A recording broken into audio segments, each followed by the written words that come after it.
Good day, everyone. Welcome back to our course on Inferential Statistics. I am your instructor and Professor Ivan Brian L. Inactivo, and this is our next lesson on the distinction between descriptive and inferential statistics and focusing more on what does descriptive statistics constitute. Okay, so let's start with when do you need to have your consideration on the kind of statistical treatment and tools you will be employing in your study. As early as thinking about the topic, constructing and drafting your title, you need already to consider whether your study will be qualitative, quantitative, or a mixture or a mix of these methods. So my focus only will be on the decision if you're going to engage on quantitative study. If your study is entirely quantitative, nonetheless and inevitably, you will be using statistical tools to analyze and treat your data. And that's the moment as early as choosing the topic and the title, creating the title, and choosing the objectives of your study, you are already narrowing down the path of the kind of statistical treatments you'll be using. So the purpose of this course is simply the learning objectives of this course is simply to allow us to familiarize again, understand, and be acquainted on the general concept of descriptive statistics, its distinction with inferential, and the different measurement or tools used in descriptive statistics. So let's start. When you say descriptive statistics, uh, on the point of writing or enumerating your objectives of the study in a research, or simply stipulating your research questions, the first few questions are usually descriptive by nature. Descriptive in two sense. First, it only describes and it intends to extract descriptive information from the phenomenon of your study or the topic or the target of your study. So it only describes from the word itself, it describes. So usually the questions are about the profile of the respondents or the participants or the specific variable that you're talking about. Let's say you wanted to study their emotional code, their multiple intelligence, their the kind of differentiated instruction they use, or let's say the teaching strategy or the type of modality or learning delivery modality they have. These are basically descriptive questions. The second sense is that the type of statistical treatment or tools you need to analyze this kind of questions later on the analysis and the results and discussion, you'll be employing descriptive statistics. And that's the reason why you call it descriptive questions. The second part, and usually some studies um, not necessarily arrive at this point, but if you have a quantitative study and you wanted to venture on not just merely descriptive studies, but on comparison, correlation, regression, you will be involving or including inferential questions. Inferential questions are inferential on coining it on two sense. First, because the nature of the question is a new information extracted from the descriptive data that you have. It tries to infer something new. It tries to generate a conclusion out of the descriptive data that you have previously gathered. So it's a springboard from descriptive.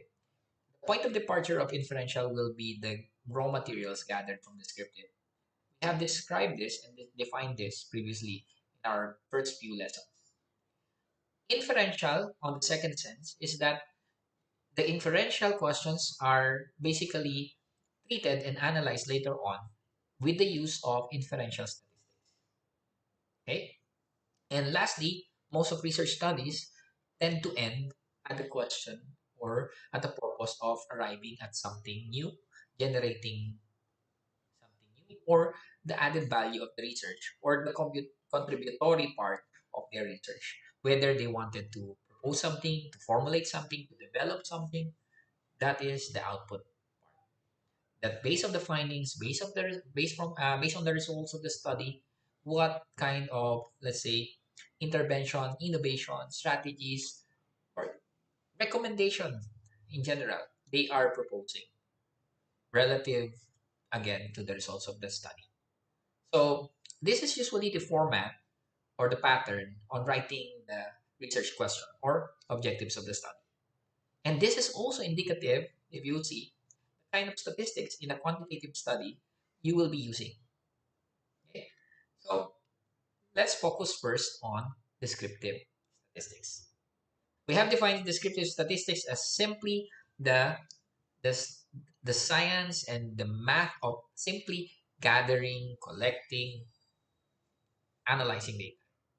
Okay? Exclusive in this part will be the part on whether we compare or correlate or regressively analyze data. We simply data. Now, in descriptive statistics, you will encounter different tools or measurement or simply assessment. And I have clustered them. And mostly, this is also in comparison to other books, clustered into three: the measures of central tendency, the measures of dispersion, and the measures of, again, the descriptive statistics is usually expressed on different measures. These are the three cluster measures that they are using: measures of central tendency, measures of dispersion, and measures of distribution. Let's look into each of these measures. When you look at central tendency, you'll notice here the word central. And when you say central, again, the key word here will be middle or the center. And tendency is usually a predilection, tending towards something. Okay. So when you say central tendency, on a very layman's understanding, it talks about the propensity of something, the tendency of something to go to the center, or something that talks about the middle. So which means when you say central tendency, you are collecting, analyzing data that are reflective of the middle. So when we say measures of central tendency, you're talking about measuring the center, the middle. So what are the tools that we use here? And I believe you're familiar with this, especially way back in basic education. You are already talking about the three M's. So are you familiar with it? Yes. These are the mean, median, and mode. So when we talk about, we'll just run through this. When we talk about the mean, we're talking about, again, the center. Or in other terms, you talk about the statistical average. So when you say average, you're just adding all these components, and then the sum will be divided to the number of cases. That's it. So if you have, let's say, 1, 2, 3, 4, 5, and then you wanted to gather the mean, you just need to add all these items and then divide it to the number of items. Let's say 5, and that will be the mean. So if you have 1, 2, 3, 4, 5, you just add 1 to 2, it will be 3 plus 3, 6 plus 4, 10 plus 5, 15. Then divided by 5, that will be 3, which means the mean is 3, right? We put. Now, when we talk about median, the word median, it came from the word medis or med, which means middle. So in a series, you just need to look at the center, which is the middle. Okay, that's already the median. Medis. That's why we call the medieval period the Middle Ages. And there's a Latin expression in medias res, which means in the middle of all things. So which means if you have a series of 6, 7, 8, 9, 10, 8 is the middle number here, that will be the median. Okay, so the median is also close to the mean as well. The mean is the average, the median is the middle in the series. And there's the third M, mode. The word mode came from the word modus. Modus, which simply talks about the manner or the approach or even the frequency. Remember, there's a common Latin phrase, modus operandi, which means the manner of their operation. Mode talks about the manner on how a certain series is expressed or the frequency of a certain number in a series.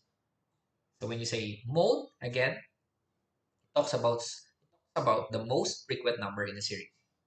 So if you have, let's say, 6, 7, 7, 8, 8, 8, 9, 11, 11, the mode here will be 8 because it appeared 3 times in that series.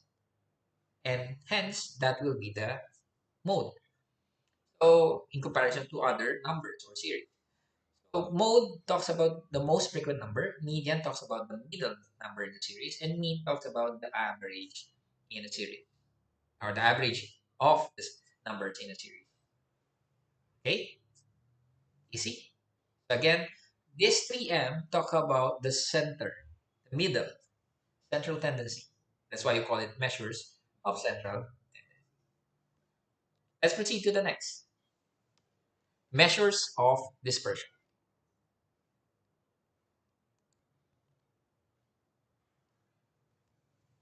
This is also known as, in other references, as measures of variability. Now let's go on to the word itself. When you say dispersion, look at the word dispersion came from the word disperse, which means to scatter. So measures of dispersion talks about how much a data has scattered or spread throughout the series. The measures of the data in a series. So that's why we call it dispersion. It simply scatters or move move out from the center.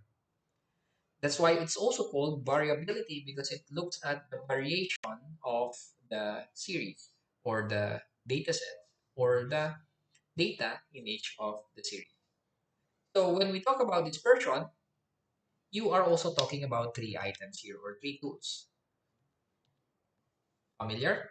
Yes. Let's start with range. Range talks about the extreme points, the first and the last, the minimum, the maximum, the breadth, the depth, or the scope, the extent of a series. How much or how long or how far a series is. The range. Let's say 1 to 100. That's the range. Okay, the extreme points. Now, when you talk about variance, variance from the word itself, variety, talks about the spread, the statistical measures of spread of the data. How much one item is different with regards to mean, of course.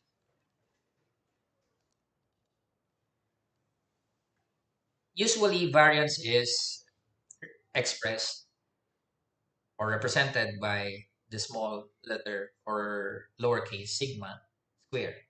So, which means this is the squared of the standard deviation, the squared measurement, or the squared rather of the standard deviation. So, when we talk about standard deviation, this is the square root of variance. So, you see the relationship. Now, when we talk about standard deviation, look at the word standard. This is a fixed point or the mean or the center, middle, and how much it went out or dispersed or scattered from the center. That's why you call it standard deviation. How much is a standard deviation on the series? How much it's deviated from the center. So this is actually the square root of the variance.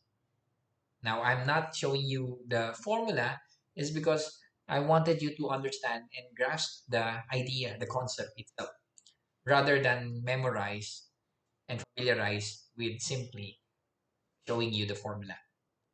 The first thing here is to understand the concept. So you can understand it by looking at the word and understanding the connotation of the word, and at the same time understanding how it is also being applied. Usually in the Department of Education, among teachers, um, you have to calculate at the end of every quarter the mean score of or the mean average of the students on their grades, part of the learning outcomes assessment. Likewise, and juxtaposed to it, you're also computing for the standard deviation. Now, what's the purpose of those two measures in the computation of grades? The mean talks about the average performance of your students in a given subject area in a given exam or assessment. It talks about the average. If your students are, let's say, 50 students in class, and you have an average of 88, then it's a good thing for the majority because it's the mean score of the students. But it doesn't show you the picture on how much or how far is the bracket of or the range of the scores of the students. This is when standard deviation comes in. It gives you an idea and gives you an understanding the range of the scores of your student.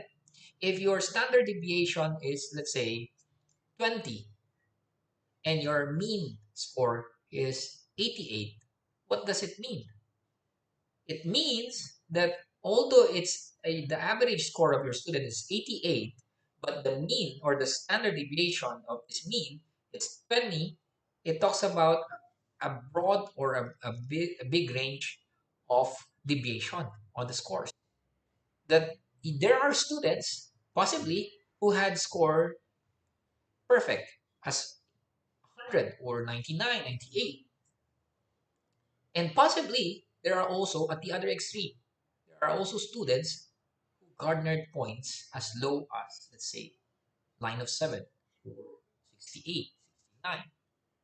And that's how the concept of standard deviation and mean are considered in understanding the performance of your students in terms of their grades. And that's the reason why you also compute for both of these measures. Again, that is vital in understanding and analyzing the scores or statistics itself.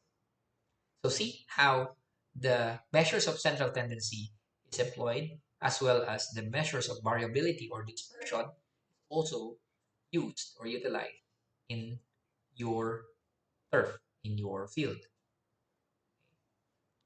There's a third set of measures. We call it the measures of distribution. From the word itself, it's easily understood as distribution from the root word distribute, allocate, distribute. So when you say measures of distribution, it talks about the normal or the equal or the non-normal, let's say, the deviated or the skewed or uh, the distribution of items, not just in a series, but in the total sample that you have. So when we talk about distribution, you're talking about skewness. You're talking about kurtosis. These two measures talks about the normal distribution. Okay? There's a big difference between normal distribution and the concept of equal distribution. When you talk about equal distribution, if you have 10 students and you have 10 apples, you're going to give one apple for each student, and that's equal distribution. But when you say normal distribution, this might lean towards the concept of equitability or simply the normalcy of distribution in a real life setting. The normalcy, or let's say the normal behavior of data on a situation. So it might not be equally distributed, but it might be on differing levels or differing grades or allocations. So how do you determine whether it's normally distributed? You look for these two measures. It will tell you whether the data that you hold are normally distributed. Okay? So, in terms of skewness, there are also three ways to determine skewness. But the ultimate goal here for no normal distribution is zero skewness. You see this color blue curve. This is what we call a normal curve, or popularly known as the bell curve. It shows the normal distribution of items or samples. Now, if you're going to look at the sample here, or the curve rather, you'll notice that uh, it started flat on each end and then slowly accumulating at the center. So it is not tilted towards the left or right. It is the peak is at the center. When the peak of the curve is at the center, you call it normal distribution or simply zero skewness. When the tilt of the curve is on the left side, then you call it positively skewed. So, what do you mean by positively skewed? So, usually, if the scores of your students in an exam are all failing on that side, it's all skewed on the left. Let's say from 0 to 100, the skewness is all on the left, which means the scores of the students are below 50. If almost all of your students, let's say majority of your students scored around 20 to 30, and only scarcely do some of the students reach 40, and there are no students who reach, let's say, beyond 50, let's say only 50, let's say scarcely there are one or two among the 50, then you call this data positively skewed. Here's a question. Is it normal on a heterogeneous class? Again, it's a heterogeneous class, 50 students, and you gave them a periodical or a quarterly exam, and all of them failed. You might say there are factors to consider. Yes, definitely. It might be environmental factors, student factors, learning factors, even teacher factors could be considered. You might say the exam might be terribly difficult, or the students were not able to study well, or the students were not given time to study, or the lesson was not discussed properly, or the gap between the learning and the assessment is so far. This might be some of the reasons. But the basic question remains, is it normal? So when you realize it's not normal for a heterogeneous class to all of them to fail, then you say your data is not normally distributed. Hence, it is skewed to the left. It is positively skewed. When a data is not normally distributed and it's tilted to one side, it talks about skewness. It's skewed. On the other hand, when we talk about negatively skewed, inversely speaking, all the data concentration is on the right side. Okay? Which means, set for example, you gave the same exam, or let's say you gave another exam on a different subject on a different quarter, and all of your students got high scores. Let's say all of them got 90, and no student failed, and hardly do students reach the mark 70 or 80. All of them got all aces.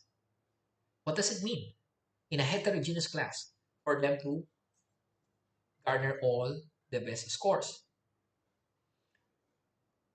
There are also several factors. Again, the same environment, learning, student, or even the teaching factor may be considered. You might say exam is maybe constructed very easy, or the learners were really taught well, or the conditions were ideal, etc., etc. But again, the question remains, is the distribution normal? Is it a normal case scenario that all students get perfect on a quarterly exam? Again, it's a heterogeneous class. You might say, hardly or scarcely do that happen. Yes, in a normal setting, again, it should be normally distributed. If it's tilted to the right, the concentration is all on the right side. You call that negatively skewed. The normal distribution, it also reflects the normalcy in a society, wherein the middle class is the big bulk of population, and the small, let's say the marginalized class is also a small percentage, and the elite class is also a small percentage. In a heterogeneous class, it's also the same. The low performing students might be as a very small portion. The high performing students may be a small portion as well, but the majority of the class is concentrated at the average level. That's why it's called normally distributed. See? So again, the ideal here for normal distribution is zero. And then there's the second, kurtosis, the height of the concentration and the placement of the data. There are three types of kurtosis: the leptokurtic, the mesokurtic, and the platykurtic. The mesokurtic is, again, at the center or in one side, all concentrated in a small segment, and all the points or all the scores are in that bracket. That's why I call it very steep, concentrated part, leptokurtic. On the other extreme, when the scores are equally scattered on different levels or different areas, or simply the difference is so minimal or trivial that the curve is no longer visible, but instead it flat, a flat, almost exuding or showing an equal distribution, then it becomes platykurtic. Again, the ideal here will be mesokurtic. The height of the curve is not extreme or not so flat, but is usually calculated at 3 to say it's a mesokurtic. Okay. Again, these are, sorry, the the three measures that we have, going back to the type of measures that we have. These are the three measures that talks about descriptive statistics. Measures or tools that you use when you try to analyze, collect, and determine the central tendency or the middle, how much it is scattered, dispersion, and how much it is allocated, distribution. So again, this covers all, um, mostly rather, the measures on descriptive statistics. Thank you for listening and have a great day. Until our next lesson.